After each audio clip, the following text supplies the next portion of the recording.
ஊடக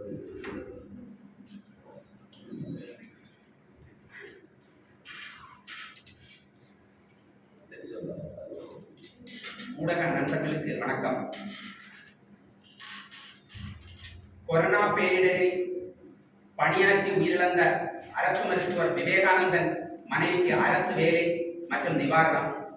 அரசு மருத்துவர்களுக்கு அரசாணை 354 படி 12 ஆண்டுகளில் ஊதியப்பட்டை 4 மற்றும் தமிழகத்தில் அரசு மருத்துவமனைகளில் நோயாளிகளின் எண்ணிக்கைக்கு ஏற்றாற்போல் மருத்துவர்கள், செவிலியர்கள் மற்றும் மருத்துவ பணியாளர்கள் நியமனம் செய்யப்பட வேண்டும் என்ற கோரிக்கைகளை நிறைவேற்ற மாண்புமிகு தமிழக முதல்வரின் கவனத்தை ஈர்க்கும் வகையில் வருகின்ற ஜூன் 11ஆம் தேதி சேலம் மாவட்டம் மேட்டூரில் இருந்து சென்னை நோக்கி பாத யாத்திரை நடத்த உள்ளோம். கொரோனா பேரிடர் எந்த அளவுக்கு மக்களை அச்சுறுத்தியது என்பது அனைவருக்கும் தெரியும். குறிப்பாக நம்முடைய முதல்வர் அவர்கள் ஆட்சி பொறுப்பேற்ற போது கொரோனா தொற்றின் உச்சத்தால் அசாதாரண சூழ்நிலை நிலவியது. அப்போது இன்னும் சொல்ல போனால் நிதி நெருக்கடியை விட கொரோனா ஏற்படுத்திய நெருக்கடிதான் அதிகம். அத்தகைய கடினமான தருணத்தில் உயிரை துச்சமென மதித்து பணியாற்றி அரசுக்கும் மக்களுக்கும் உறுதுணையாக இருந்து உயிரிழப்பை வெகுவாக குறைத்த அரசு மருத்துவர்களை நம் முதல்வர் நிச்சயம் என்றென்றும் மறக்க மாட்டார்கள் என்று நம்புகின்றோம். இருப்பினும் கொரோனா பேரிடரில் பணியாற்றி உயிரிழந்த அரசு மருத்துவர்களின் குடும்பத்தினருக்கு திமுக அரசு இன்று வரை 10 காசு கூட நிவாரணம் தரவில்லை. குறிப்பாக அதில் ஒரு குடும்பம் டாக்டர் விவேகானந்தன் குடும்பம் ஏழ்மையில் மிகுந்த சிரமத்துடன் எத்தனையோ தடவை கண்ணீருடன் முதல்வருக்கு வேண்டுகோள் விடுத்து பார்த்தார்கள். இருப்பினும் நம் முதல்வரின் பார்வை விழவில்லை. மாண்புமிகு சுகாதாரத்துறை அமைச்சரை குழந்தைகளுடன் 4 முறை திவ்யா விவேகானந்தன் சந்தித்து வேண்டுகோள் விடுத்தும் இன்று வரை அவரது குடும்பத்தின் மீது கருணை காட்டவில்லை. இதற்கிடையே கடந்த டிசம்பர் மாதம் தமிழக சட்டசபை கூட்டத்தொடரின் போது திருமதி வானதி சீனிவாசன் அவர்கள் டாக்டர் விவேகானந்தன் குடும்பத்துக்கு கருணை காட்ட வேண்டும் என்று அங்கே வலியுறுத்திய போது நம்முடைய சுகாதாரத்துறை அமைச்சர் அவர்கள் என்ன பேசினார்கள் என்றால், டாக்டர் விவேகானந்தனுக்கு 2 மனைவிகள், குடும்பத்தில் பிரச்சனைகள், பல சட்ட சிக்கல் இருப்பதால் அரசு வேலை தர முடியவில்லை என்று முற்றிலும் தவறான தகவல்களை தெரிவித்தது ஒட்டுமொத்த மருத்துவர்களுக்கும் வெந்த முன்னில் வேல் பாய்ச்சுவது போல இருந்தது. இதையடுத்து RTI எனப்படும் தகவல் அறியும் உரிமை சட்டத்தின் மூலம் டாக்டர் விவேகானந்தனின் வாரிசு என்ற பெயரில் வேறு யாரும் அரசு வேலையை கேட்டு உரிமை கோரவில்லை என்பதையும் தெளிவுபடுத்திவிட்டோம். இருந்தபோதும் இன்று வரை அந்த குடும்பத்தின் மீது நம்முடைய அமைச்சர் கருணை காட்டவில்லை. அன்று கொரோனாவின் போது ராணுவ வீரர்களுக்கு இணையான மரியாதை மருத்துவர்களுக்கு வழங்கப்படும் என்று தெரிவித்தார்கள். ஆனால் என்ன நடக்குது தமிழகத்தில்? கொரோனாவுக்கு பிறகும் அரசு மருத்துவர்களை அங்கீகரிக்க மறுக்கும், வேதனைப்பட வைக்கும் ஒரே மாநிலமாக நம் தாய் தமிழகம் மட்டும்தான் உள்ளது என்பதை வருத்தத்துடன் இங்கு பதிவு செய்து கொள்கின்றேன். அதே போல ஊதிய கோரிக்கை உங்கள் அனைவருக்கும் தெரியும். நாங்கள் புதிதாக ஊதிய உயர்வு எதுவுமே மருத்துவர்கள் கேட்கவில்லை. ஏற்கனவே இருக்கின்ற அரசாணை 354 அமல்படுத்த வேண்டும் என்றுதான் கேட்கின்றோம். அதுவும் 2019ஆம் ஆண்டு அரசு மருத்துவர்கள் போராட்டத்தின் போது நேரில் வந்து அமர்ந்து ஆதரவு தெரிவித்தது மட்டுமின்றி திமுக ஆட்சி அமைந்ததும் அரசு மருத்துவர்களின் கோரிக்கை அரசாணை 354 படி அமல்படுத்தப்படும் என்று சத்தியம் செய்துவிட்டு சென்றவர்கள் தான் அன்று எதிர்க்கட்சி தலைவராக இருந்த நம்முடைய முதல்வர்.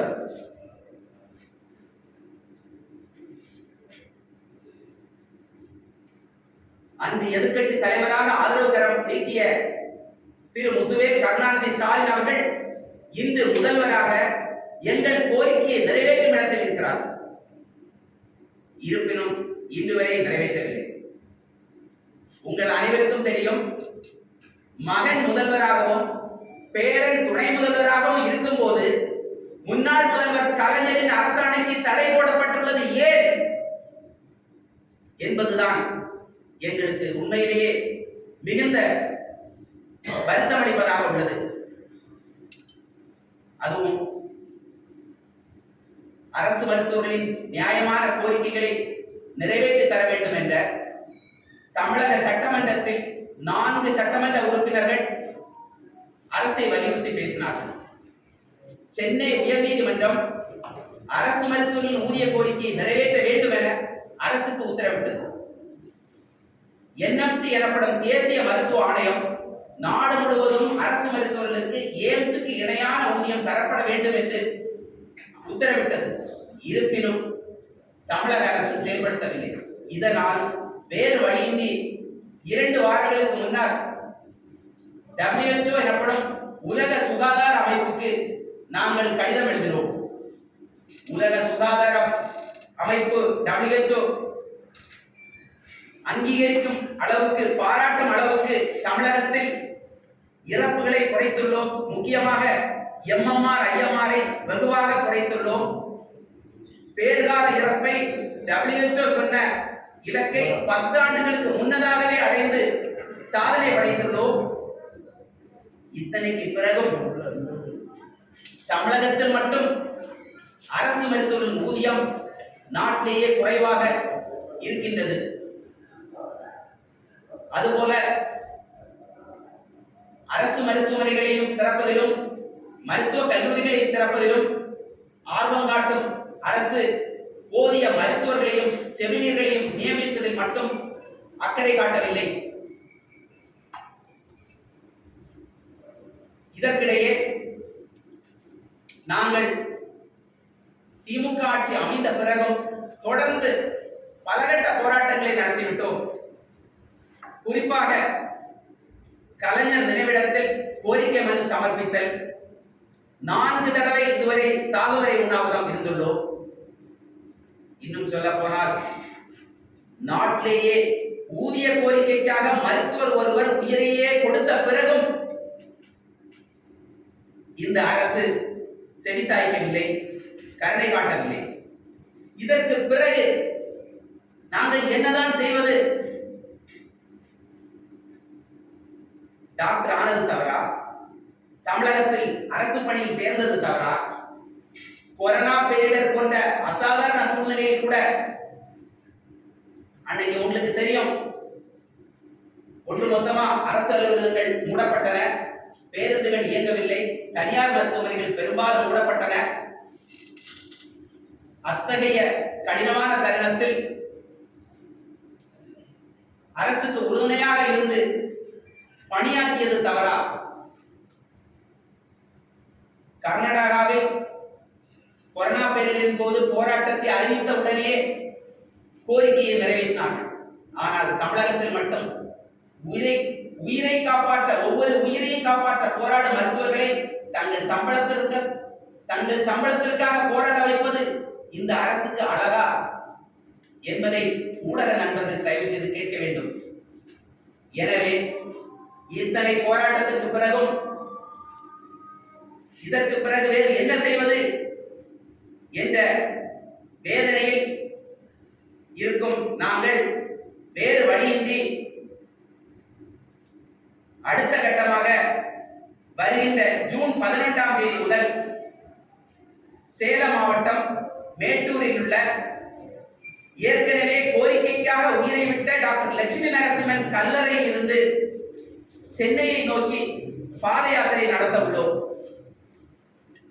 மேட்டூரில் இருந்து சேலம், ஆத்தூர், கள்ளக்குறிச்சி, விழுப்புரம், திண்டிவனம், செங்கல்பட்டு வழியாக சென்னையில் எந்த அரசாணைக்காக போராடுகின்றோமோ அந்த அரசாணையை வெளியிட்ட கலைஞர் அவர்களின் நினைவிடத்தை